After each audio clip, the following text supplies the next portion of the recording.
오늘 하나님께서 우리에게 주시는 말씀은 고린도전서 1장 1절에서 17절까지의 말씀입니다. 다 함께 전체선 선포 두 번 선포하겠습니다. 나는 성령의 전입니다. 거룩하신 성령께서 내 안에 거하시며 나를 인도하십니다. 나는 성령의 전입니다. 거룩하신 성령님께서 내 안에 거하시며 나를 인도하십니다. 아멘. 한 마을에 두 형제가 살았습니다. 그 형의 마인드는 어차피 한 번뿐 인생인데 즐기며 살면 그만이지라고 말하며 거침없이 살았습니다. 반면에 동생은 굳도록 엄격한 사람이었습니다. 매일 아침 일어나면서 하루를 준비하면서 음식을 챙겨 먹는 사람이었습니다. 더 나아가 조금이라도 규칙에 벗어나면 스스로에게 가혹하게 책망했습니다. 두 형제는 어느 날 같은 교회에 나오게 되었습니다. 형은 예배 중에 큰 소리로 방언하고 감정적으로 뜨겁게 반응하며 예배를 드렸는데, 동생은 예배 순서 하나하나 엄격히 지키며 조금이라도 현식에 벗어나며 눈살을 찌푸렸습니다. 처음에는 같은 교회였지만 시간이 지날수록 두 사람은 서로를 향해 손가락질을 시작했습니다. 저 사람은 은혜로 없이 형식만 따진다. 저 사람은 절제도 없이 강점만 내세운다. 복음은 사라지고 서로를 향한 판단만 남았습니다. 이것은 먼 나라 이야기가 아닙니다. 지금으로부터 약 2000년 전 지존의 요한의 한 도시에 실제로 벌어진 일입니다. 그 도시의 이름은 고린도입니다. 고린도전서는 사도 바울이 에베소에 머물렀던 중 고린도 교회에 보낸 첫 번째 편지입니다. 그 시기는 바울이 2차 전도 여행 중 직접 세운 교회에 보낸 목양 서신입니다. 고린도 서신서 보면 총 3가지를 분류 나눌 수가 있는데, 교리를 중심적으로 다루는 교리 서신, 목회자를 코칭하는 목회 서신, 그리고 교회 문제를 다루는 실용 현신 혹은 상황 서신이 있습니다. 바로 고린도 전서가 마지막 유형을 해당됩니다.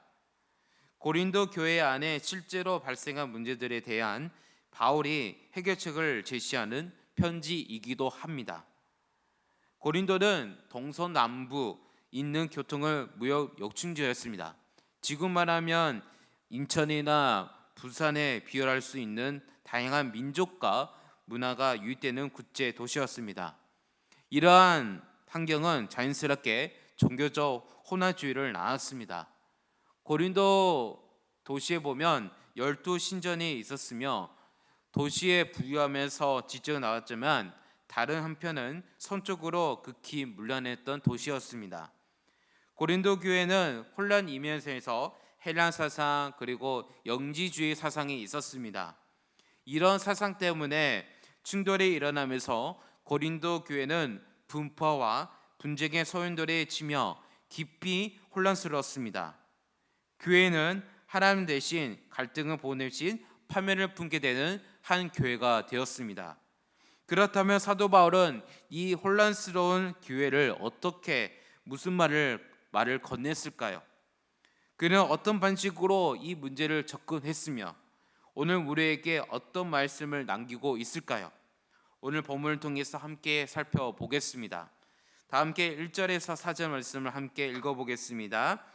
하나님의 뜻을 따라 그리스도 예수의 사도로 부르심을 받은 바울과 형제 소도되는 고린도에 있는 하나님의 교회 곧 그리스도 예수 안에서 거룩하여지고 성도라 부르심을 받는 자들과 곧 갇혀에서 우리의 주 곧 그들과 우리의 주 되신 예수 그리스도의 이름을 부르는 모든 자들에게 하나님 우리 아버지와 주 예수 그리스도로부터 은혜와 평강이 있기를 원하노라. 그리스도 예수 안에서 너에게 주신 하나님의 은혜로 말미암아 내가 너를 위하여 한사 하나님께 감사하오니. 아멘. 이 말씀부터 1절부터 말씀을 쭉 보게 되면 1절부터 바울은 하나님의 뜻을 따라 사도로 부르심을 받은 사도 바울이라고 소개하고 있습니다. 이처럼 길게 자신을 수식한 이유가 당시 사도권에 대한 의문과 도전이 끊이지 않았기 때문입니다. 사도 바울은 예수님의 권생의 기간 중 12 제자로 선택받는 인물이 아니었습니다. 그는 오히려 그리스도의 핍박한 자였고 다메섹 도상에서 부활하신 예수님을 만난 이방인 사도로 부름하는 사람이었습니다. 그래서 사람 사이에서 진짜 사도 바울이 사도가 맞느냐 논란이 있었습니다. 이 장면은 우리에게 중요한 교훈을 줍니다. 우리는 얼마나 자주 선입견을 고정강연으로 살아한다고 있습니까? 예수님도 선지자가 되고 고향에 내려가 고향에서 인정받지 못하고 하셨습니다. 사도 바울을 향한 불신도 그와 같은 고정강연에서 비롯된 것이었습니다. 신앙의 성장을 막는 가장 큰 장애물은 바로 우리 내면 깊은 뿌리 내린 편견입니다. 이어서 2절 말씀 보면 바울은 수신자로서 분명히 밝힙니다. 고린도에 있는 하나님의 교회, 여기서 교회는 건물이 아닙니다. 바로 그리스도 예수 안에서 거룩하여지고 성도라 부르시는 자들 곧 사람입니다. 사도 바울의 교회로는 명확합니다. 사람이 교회입니다. 예수님의 피카소로 사신 한 영혼의 교회입니다. 이 전체성을 회복할 때 우리가 서로를 대하는 태도는 달라질 것입니다. 3절에서 말씀 보면 은혜와 평강이 말씀이 나와 있습니다. 이 말씀 보면 부부는 추상적인 감정이 아닙니다. 사도 바울이 이것이 하나님 우리 아버지와 주 예수 그리스도로부터 온다고 말합니다. 즉 은혜와 평강이 하나님과 친밀한 관계에서 흘러나온 것입니다. 고린도 교회는 은사와 율법 어느 한쪽으로 치우치며 정작 하나님과 멀어져 있었습니다. 은혜와 평강이 사라진 이유가 바로 거기에 있습니다. 은혜와 평강이 잃어버린 교회, 그것이 고린도 교회의 현실이었습니다. 그런데 놀라운 것은 사도 바울이 그 현실을 먼저 꾸짖지 않았다는 점입니다. 문제를 직면하기 전에 그는 먼저 감사를 드립니다. 4절에서 9절 말씀을 함께 읽어보겠습니다. 그리스도 예수 안에서 너에게 주신 하나님의 은혜로 말미암아 내가 너희를 위하여 항상 하나님께 감사하오느니 이는 너희가 그 안에서 모든 일 곧 모든 연병과 모든 지식의 풍족함으로 그리스도의 증거가 너희 중에 견고하게 되어 너희가 모든 은색의 부족함이 없이 우리 주 예수 그리스도의 나타내심을 기다립니다. 주께서 너희를 우리 주 예수 그리스도로 날에 침망할 것이 없는 자로 끝까지 견고하게 하시더라. 너희를 불러 그의 아들 예수 그리스도 우리 주와 더불어 교제하게 하시는 하나님은 미쁘시도다. 아멘. 이 말씀 보면 5-9절 보게 되면 문제 가득한 고린도 교회를 향해 사도 바울의 입술에서 먼저 흘러나온 것은 바로 감사였습니다. 이것은 덕담이 아닙니다. 누가 말했습니다. 감사는 신앙입니다. 상황이 좋아서 드리는 감사는 누구나 할 수가 있습니다. 상황이 어렵고 문제가 보임에도 믿음으로 드리는 감사, 그것이 살아있는 신앙의 증거입니다. 5절에서 7절 말씀에 보면 사도 바울이 고린도 교회의 모든 연병과 지식의 풍족함과 모든 은사로 충만함을 언급합니다. 이것은 당시 고린도 교회 두 극단을, 즉 연변과 지식을 순상한 자들과 성령의 은성에 열광한 자의 모두를 표현하는 표현입니다. 사도 바울은 어느 한쪽 편을 들지 않았습니다. 그는 두 그룹을 모두 품으면서 그들 안에 있는 하나님의 은혜를 먼저 인정합니다. 그래서 8절에서 9절 말씀에 보면 사도 바울이 이렇게 고백합니다. 주님께서 이들을 침망할 것이 없는 자로 끝까지 견고하게 하실 것이며 하나님 아버지는 신실한 분이라고 이렇게 고백합니다. 이것은 문제로 가득하 있는 고린도 교회를 향한 사도 바울의 믿음이었습니다. 사도 바울은 감사와 찬양으로 고린도 교회를 먼저 품었습니다. 문제를 증명하기 전에 관계를 먼저 세우는 것, 그것이 사도 바울의 목양의 반칙이었습니다. 충분히 감사로 표현한 사도 바울은 이제 더 이상 미룰 수 없는 핵심 문제를 꺼내듭니다. 바로 고린도 교회를 뒤흔들고 있는 바로 분쟁과 분열의 문제였습니다. 11절 말씀을 함께 읽어보겠습니다. 내 형제들아, 글로의 집 편으로 너희에게 대한 말이 내게 들리니 곧 너희 가운데 분쟁이 있다는 것이니라. 아멘. 사도 바울은 글로의 편으로 고린도 교회의 사항을 전해 들었습니다. 목회자의 선교지를 떠나 있어도 교회 소식을 귀에 들려오듯이 사도 바울에게도 보고가 들려온 것입니다. 그래서 인사와 감사를 먼저 충분히 표현한 후 핵심 문제를 꺼냅니다. 바로 고린도 교회 안에 있는 분쟁이었습니다. 11절 말씀입니다. 내가 이것을 말하거니와 너희가 각각 이르되 나는 바울에게, 나는 아볼로에게, 나는 게바에게, 나는 그리스도에게 속한 자라 한다는 것이니. 아멘. 이 말씀 보면 네 분파가 있습니다. 난 바울에게, 나는 아볼로에게, 나는 게바에게, 나는 그리스도에게 속한 자라고 나뉘었습니다.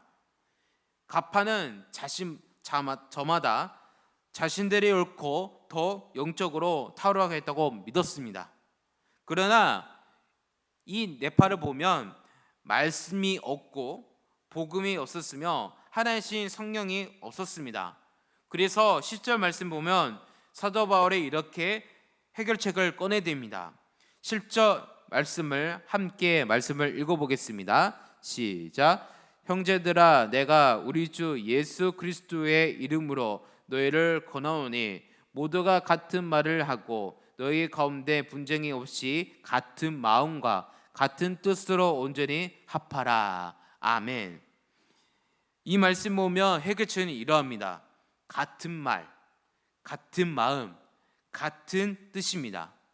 어떻게 살아온 환경도 지식도 경험도 다른 사람에게 하나가 될 수 있겠습니까? 사도 바울은 그 답, 우리 주 예수 그리스도의 이름으로 라는 표현에서 이미 제시하고 있습니다. 그리스도의 말씀이 기준이 될 때 남녀노소 지식의 차이를 나누나고 같은 언어를 품게 됩니다. 말씀 묵상의 하나님은 바로 이것은 비결입니다. 이것이 전략이 아니라 영적 원리입니다. 13절에서 사도 바울은 핵심을 찌릅니다. 13절의 말씀을 함께 읽어보겠습니다. 그리스도께서 어찌 나누었느냐? 바울이 너희를 위하여 십자가에 못 박혔으며 바울의 이름으로 너희가 세를 받았느냐? 아멘. 사도 바울은 복음의 핵심을 상기십니다. 그리스도께서 어찌 나누었느냐? 바울이 너희를 위하여 십자가를 못 박혔느냐? 사람을 따르고 잘못된 가르침에 치우쳤을 때 흔들린다면 그 해답은 바로 다시 복음으로 돌아가는 것을 우리에게 복음을 핵심을 찌릅니다. 예수님이 누구신지, 구번의 십자가 무엇인지를 다시 마주할 때 내면의 혼란은 정리됩니다. 그래서 14절에서 16절의 말씀에 보면 사도 바울은 자신의 구소서로 제의하고 세례를 베풀지 않았음을 밝힙니다. 그러므로 바울의 이름으로 세례를 받았다는 주장 자체가 성립하지 않았습니다. 분파가 근거 호구였음을 드러내는 말씀입니다. 그래서 17절을 말씀 보면 이 단락을 결론을 내리면서 자신이 파송받는 이유를 선명하게 밝힙니다. 우리 다 함께 17절 말씀을 함께 읽어보겠습니다. 그리스도께서 나를 보내심을 세례를 베풀게 하려 하심이 아니요 오직 복음을 전하게 하려 하심이로되 말이 지혜로 하지 아니함은 그리스도의 십자가 헛되지 않게 하려 함이라. 아멘. 세례가 자체가 나쁜 것이 아닙니다. 그러나 그것이 목적이 되면 안 되는 것입니다.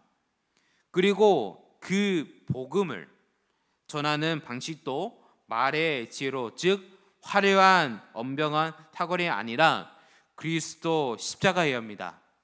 단순하지만 위대한 능력, 그것이 바로 십자가의 능력입니다. 사랑하는 우리 성도님들, 오늘 본문을 통해서 우리에게 세 가지 선명하게 요청합니다. 첫 번째, 선인격과 고정관념을 내려놓고, 두 번째, 사람이 아닌 복음을 붙들어야 합니다.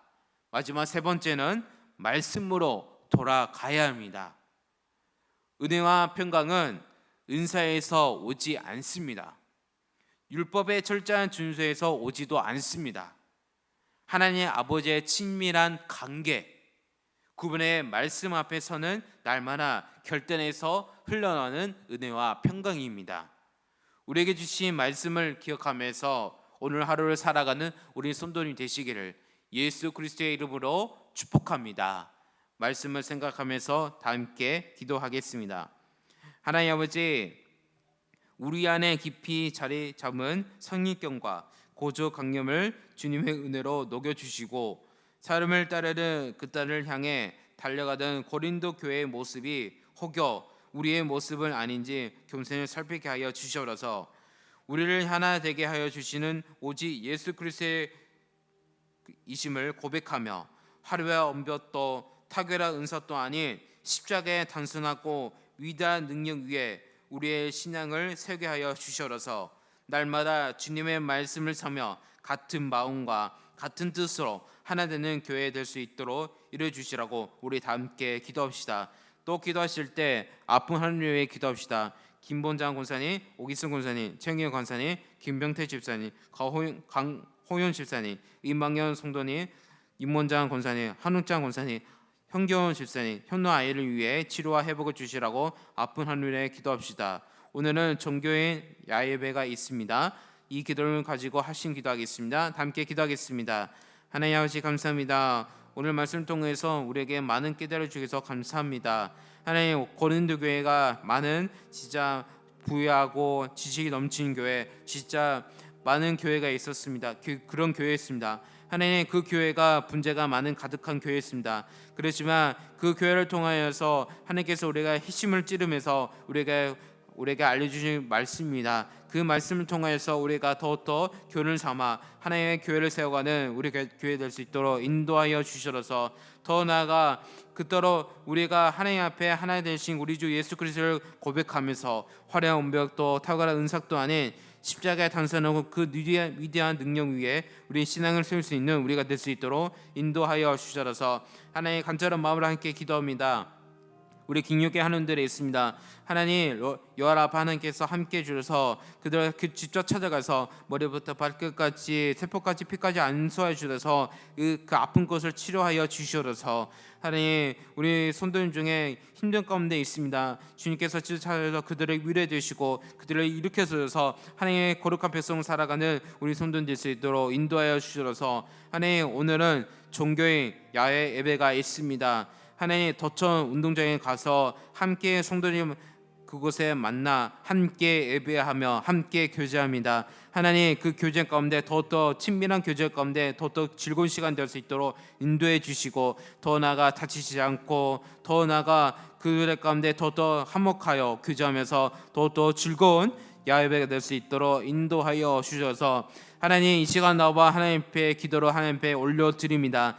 이 기도를 가지고 하나님 앞에 올려드리니 우리에게 실만한 물가로 음성을 주셔서 더욱더 나아가 하나님 앞에 교제하면서 더욱더 은혜 많고 더욱더 은혜 많은 시간, 귀한 시간 될 수 있도록 인도하여 주셔서 우리와 함께 주셔서 감사합니다. 우리에게 이렇게 은혜를 베풀어 주셔서 감사합니다. 주님, 감사합니다. 주님.